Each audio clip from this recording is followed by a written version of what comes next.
पाकिस्तान में शाम 8 से 9 बजे के दरमियान मार्केटों की कबल वक्त बंदिश ने रिटेल सेक्टर को शदीद मुतासिर किया है, जिसके नतीजे में तकरीबन 35,000 आउटलेट्स पर फरोख्त में 25 से 30% तक कमी रिकॉर्ड की गई है।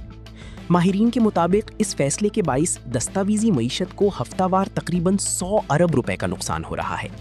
इसके साथ साथ कारकुनों की आमदन में कमी, सेकेंड शिफ्ट में मुलाजमीन की बरतरफी और तकरीबन 13,000 POS से मुंसलिक कारोबारों को खतरात लाहक हो गए हैं। ये पॉलिसी तवानाई की बचत, खरीदारी के औकात को पहले लाने, बिजली के उरूजी दबाव को कम करने और रोज़मर्रा मामूलात को जल्दी मुकम्मल करने के लिए मुतारिफ कराई गई थी। ताहम रिटेल सेक्टर पर इसके मनफी असरात नुमायां तौर पर सामने आए हैं। चीन स्टोर एसोसिएशन ऑफ पाकिस्तान के चेयरमैन असफंदियार फरूख के मुताबिक मजमूई खपत में कोई कमी नहीं आई। उनका कहना है कि सारिफीन की बड़ी तादाद अब भी शाम के औकात में खरीदारी को तरजीह देती है और तलब का उरूज अब भी शाम 7 बजे के बाद ही देखने में आता है।